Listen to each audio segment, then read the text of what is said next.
நைட்டியை போட்டுக்கிட்டு குளிக்கிறது முத கொண்டு வீடியோ எடுத்து போட்டு சம்பாதிக்கிறாங்க. அவன் வீடியோ எவே எடுக்கிறேன்னு பார்த்தா புருஷக்கார வீடியோ எடுத்துக்கிட்டு இருக்கான். இது என்ன சொல்றதுன்னு தெரியல. முதல்ல இந்த கலாச்சாரம் வந்து அங்கிட்ட அவுட்டர் ஏரியால வடநாட்டு சைடு இதெல்லாம் கொஞ்சம் ஓடிக்கிட்டு இருந்துச்சு. புருஷனே வந்து நானே ஒரு வீடியோல பார்த்தேன். பொண்டாடி இப்படி உட்காந்துருக்கா தம்மாத்து ட்ரெஸ்ஸை போட்டு, ஒருத்தி பெயிண்ட் அடிச்சுக்கிட்டு இருக்கான், மேல எல்லா இடத்துலயும் பெயிண்ட் அடிச்சுக்கிட்டு இருக்கான். ஏன்னா அவன் பெயிண்ட் அடிச்சுக்கிட்டு இருக்கான்னு பார்த்தா ப்ரெஸ் பண்றாங்களாம், அந்த பவுடர் அடிப்பாங்கல்ல, அந்த பவுடர் அடிச்சுக்கிட்டு இருக்கான். இன்னும் இவன் ப்ரெஸ் அடிச்சுக்கிட்டு இருக்காரு. புருஷக்கார எங்கடான்னு பார்த்தா புருஷக்கார வீடியோ எடுத்துக்கிட்டு இருக்கான். ஆனா மானங்கட்ட பயிலுகளா. இப்ப அந்த கலாச்சாரத்தை நம்ம தமிழ் கலாச்சாரத்தோட கொண்டு வந்து லிங்க் பண்றாங்க. பணம் வருதுன்றதுக்காண்டி எல்லா வேலையும் நம்ம பண்ண முடியாதுல்ல.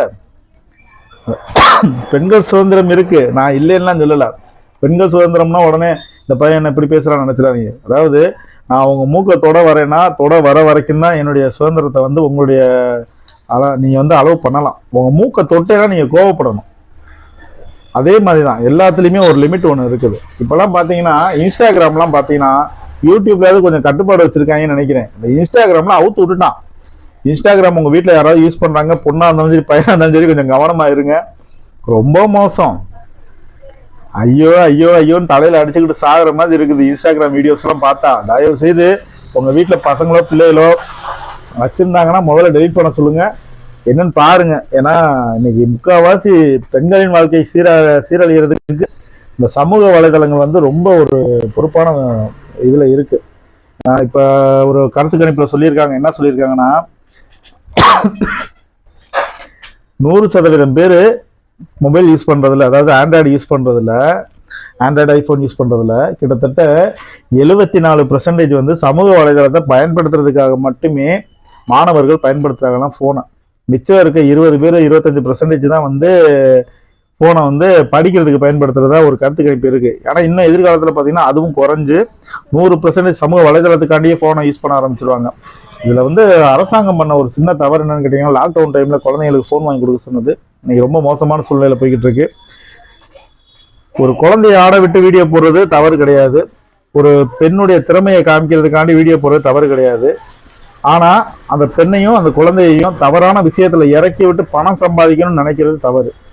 இதை நான் வந்து ஒத்துக்க மாட்டேன். என்னைய மாதிரி இருக்க யாருமே ஒத்துக்க மாட்டாங்க. திறமைக்கு மதிப்பு இருக்கும், எங்கனாலும் திறமைக்கு மதிப்பு இருக்கும். ஆனா துணியை குறைச்சு கவர்ச்சியை காட்டி பணம் சம்பாதிக்க நினைச்சீங்கன்னா அது மாமா வேலை தான்டா. எவனா வேணாலும் நான் சொல்லுவேன். எவன் ஒருத்தன் பொண்டாட்டியோட துணியை குறைச்சி விட்டு பிள்ளையோட துணியை குறைச்சி விட்டு வீடியோ போட்டு சம்பாதிக்க நினைக்கிறீங்களோ அது கண்டிப்பா தவறான செயல். மாத்திக்க முயற்சி பண்ணுங்க. இல்லைன்னா தயவு செய்து சமூக வலைதளத்தை விட்டு போயிருங்கடா. உங்களை ஆளுனால இருக்க எல்லாரும் கெட்டு போறாங்க. நீங்க நிறைய இடத்துல கற்பழிப்பு நடக்குதுன்னா அதுக்கு காரணம் வந்து நம்மள மாதிரி ஆளுகளும் தான். ஒருத்தன் யோக்கியனா இருக்கானா அவன் யோக்கியனாவே எப்பயுமே இருக்க முடியாது. அவன் கண்ணில் பார்க்கறது, அவனுடைய மனசுக்குள்ள நுழையிறது எல்லாமே வெளிப்படும் ஒரு நேரம். இவன் இங்க எதையாவது பார்த்துட்டு போய் எங்கேயாவது செய்யற தவறு தான் ஒரு கற்பழிப்பு, ஒரு கொலை, ஒரு கொள்ளை, இந்த மாதிரி விஷயங்கள் நடக்குது. அதனால சமூக வலைதளங்கள்ல முக்கியமா நல்ல விஷயங்களை மட்டும் பதிவிடுங்க. தவறான செயல்களை பதிவிட்டு எல்லாத்தையும் திசை திருப்பாதீங்க. லைக் போடுறவங்க ஷேர் பண்றவங்க கொஞ்சம் பார்த்து பண்ணுங்கடா. தேவையில்லாத வேலையை பார்த்து விட்டு போயிடாதீங்க. ஏன்னா இருக்கிறதே மிகப்பெரிய ஆயுதம் வந்து இந்த சமூக வலைதளம் தான். ரொம்ப கேவலமா போய்கிட்டு இருக்குது. யூடியூப்ல அது எப்படிரா அப்படின்ற மாதிரி தான் இருக்குது. நம்மளும் வீடியோ போட்டுக்கிட்டே தான் இருக்கோம். நம்ம வீடியோ இந்த கும்பல இருந்து மேலே கூட ஏற மாட்டேங்குது. நம்ம வீடியோ இல்லை, பசங்க வீடியோலாம் நிறைய வீடியோ அப்படியே ஃப்ளாப் ஆன மாதிரி நிற்கும். பொண்ணுங்க மட்டும் எப்படிரா உடனே கார் வாங்குறாங்க, பங்களா வாங்குறாங்க, நம்ம உடனே எல்லா வேலையும் பாக்குறாங்க. ஒரு நாளைக்கு ஒரு காஸ்டியூம் போடுறாங்க. நம்மளாம் வீடியோ கூட ஒரே காஸ்டியூம்ல 10 வீடியோ போடுற மாதிரி இருக்குது. ஏன்னா நம்ம உட்கார்ந்த இடத்துல பண்ணிக்கிட்டு இருக்கோம். ஊரா சுத்துறாங்க, கார் எடுத்துக்கிட்டு சுத்துறாங்க. எப்படின்னு பார்த்தா இப்பதான் ஒவ்வொன்றா வெளில வருது. நல்லா பண்றீங்களா டேய். அதான் இங்க எதுக்குமே வந்து மதிப்பு இல்லைன்ற மாதிரி ஆகி போச்சு. உண்மையிலேயே அந்த ஒரு கமெண்ட்ல ஒரு வீடியோல ஒரு கமெண்ட் போட்டிருந்தாரு.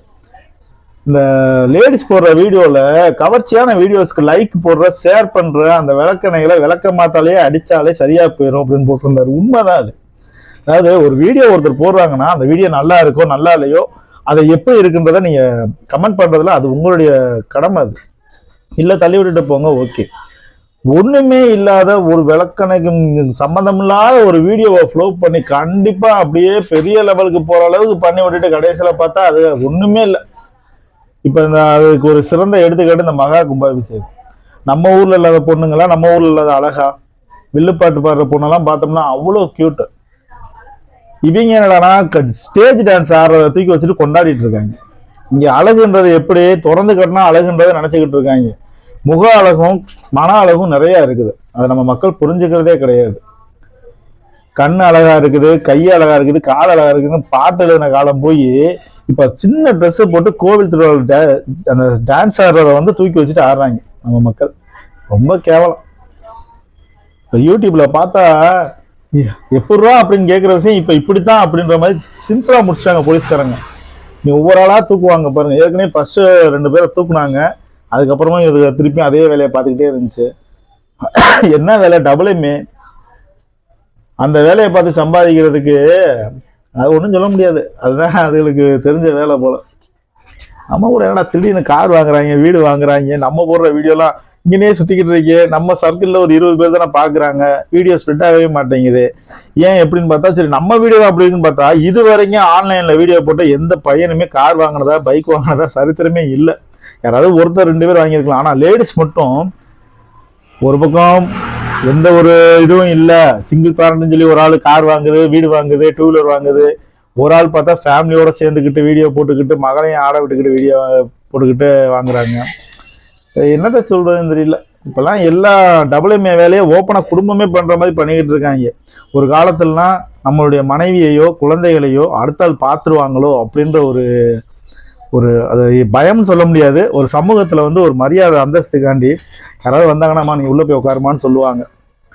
ஸ்கூல்ல பசங்க பக்கத்துல உட்காந்தா அதுக்கு அடி விழுகும், பேசுனா அதுக்கு அடி விழுகும். அது வந்து ஒரு தவறான நோக்கம் கிடையாது. அதாவது நம்மளுக்குள்ள இருக்க ஒரு கட்டுப்பாடை உருவாக்குறதுக்காக அந்த மாதிரி விஷயங்கள்லாம் நடந்துகிட்டு இருந்தது. இப்ப அப்படியா இருக்குது? இருக்க எல்லா வீடியோவும் போட்டோவும் வீட்டுக்குள்ள கூட அவ்வளவு போட்டோ வீடியோஸ் புருஷன் கூட பார்த்திருக்க மாட்டான் போல. இருக்க நைட்டியை போட்டுக்கிட்டு குளிக்கிறது முதல் கொண்டு வீடியோ எடுத்து போட்டு சம்பாதிக்கிறாங்க. அதை வீடியோவே எடுக்கிறேன்னு பார்த்தா புருஷக்கார வீடியோ எடுத்துக்கிட்டு இருக்கான். இது என்ன சொல்றதுன்னு தெரியல. முதல்ல இந்த கலாச்சாரம் வந்து அங்கிட்ட அவுட்டர் ஏரியால வடநாட்டு சைடு இதெல்லாம் கொஞ்சம் ஓடிக்கிட்டு இருந்துச்சு. புருஷனே வந்து நானே ஒரு வீடியோல பார்த்தேன், பொண்டாடி இப்படி உட்காந்துருக்கா தம்மாத்து ட்ரெஸ்ஸை போட்டு, ஒருத்தி பெயிண்ட் அடிச்சுக்கிட்டு இருக்கான், மேல எல்லா இடத்துலயும் பெயிண்ட் அடிச்சுக்கிட்டு இருக்கான். என்னடா அவன் பெயிண்ட் அடிச்சுக்கிட்டு இருக்கான்னு பார்த்தா ப்ரெஸ் பண்றாங்களாம், அந்த பவுடர் அடிப்பாங்கல்ல அந்த பவுடர் அடிச்சுக்கிட்டு இருக்கான். என்னடா இவன் ப்ரெஸ் அடிச்சுக்கிட்டு இருக்காரு, புருஷங்கார எங்கடான்னு பார்த்தா புருஷங்கார வீடியோ எடுத்துக்கிட்டு இருக்கான். ஆனா மானங்கட்ட பயிலுகளா. இப்ப அந்த கலாச்சாரத்தை நம்ம தமிழ் கலாச்சாரத்தை கொண்டு வந்து லிங்க் பண்றாங்க. பணம் வருதுன்றதுக்காண்டி எல்லா வேலையும் நம்ம பண்ண முடியாதுல்ல. பெண்கள் சுதந்திரம் இருக்கு, நான் இல்லைன்னா சொல்லல.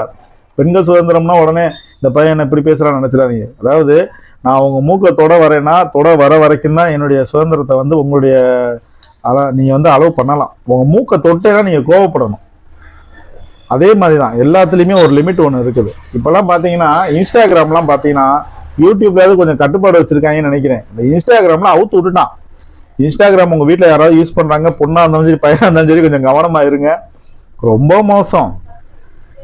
ஐயோ ஐயோ ஐயோன்னு தலையில அடிச்சுக்கிட்டு சாகுற மாதிரி இருக்குது இன்ஸ்டாகிராம் வீடியோஸ் எல்லாம் பார்த்தா. தயவு செய்து உங்க வீட்டுல பசங்களோ பிள்ளைகளோ வச்சிருந்தாங்கன்னா முதல்ல டெலிட் பண்ண சொல்லுங்க, என்னன்னு பாருங்க. ஏன்னா இன்னைக்கு முக்கால்வாசி பெண்களின் வாழ்க்கை சீரழிகிறதுக்கு இந்த சமூக வலைதளங்கள் வந்து ரொம்ப ஒரு பொறுப்பான இதுல இருக்கு.